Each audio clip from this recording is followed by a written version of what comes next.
Sunday will mark 200 days of the war in Ukraine. For more on that, let's welcome back in Ukrainian Member of Parliament, Kira Rudik. Kira, good morning. Great to have you back on. Thank you so much for having me. Hello. It's a pleasure. Great Britain, of course, welcoming in a new prime minister earlier this week and then losing Queen Elizabeth II, all within a 48-hour period. Britain has clearly led the NATO effort to support Ukraine throughout the last 6.5 months. What does this mean for you moving forward? Of course, we share the deepest condolences and deepest sadness with the people of the United Kingdom, as they have been an incredible support for us. And we do understand that right now they are going through incredibly tough historic period. However, when we are talking about the new Prime Minister, I am assured that Liz Truss will be continuing on the direction that the previous Prime Minister, Boris Johnson, who is extremely popular in Ukraine, was providing. So she was answering the direct questions of if she would continue the support to Ukraine, and then she claimed that she would be doing that. And she said that the first person that she would be calling and the first country and first leader she would be visiting after her becoming the Prime Minister would be Ukraine, right? Because this is where we are fighting for the truly democratic values. Kira, we have been...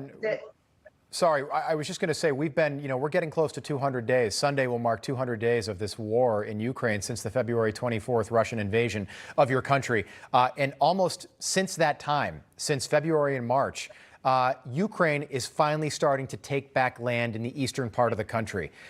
What does this mean? I can see you smiling. This is obviously very good news. Of course, this is good news. This means that first, we started receiving the weapons and supplies in the amounts that allowed us to do it. So our resolve, our intent to take our territories back and liberate our people did not change. But now we are able to face Putin's forces not being basically empty-handed. Yeah. And this is what you see the results of the support that you are saying. These victories are not only the Ukrainian victories. These victories are mutual of us and our allies, which are the United States, the United Kingdom, European countries, and we are grateful for that. Yeah. Extremely grateful. Every time you see saying something, oh, Ukraine took this back and this back, you need to say, okay, we did well. Yes, that's a good point. Kira, you and I have talked about the war in your country for almost 7 months now, but I want to talk about you if we could. Before this war began, you were a very successful businesswoman in Ukraine, the CEO of a company. What are your plans after the war ends? Well, first, I will be pushing to make sure that the war ends as soon as possible with our victory. And then I will be doing everything possible and impossible to rebuild our country. Could you imagine, Kira, a run for the presidency after President Zelensky's term ends? I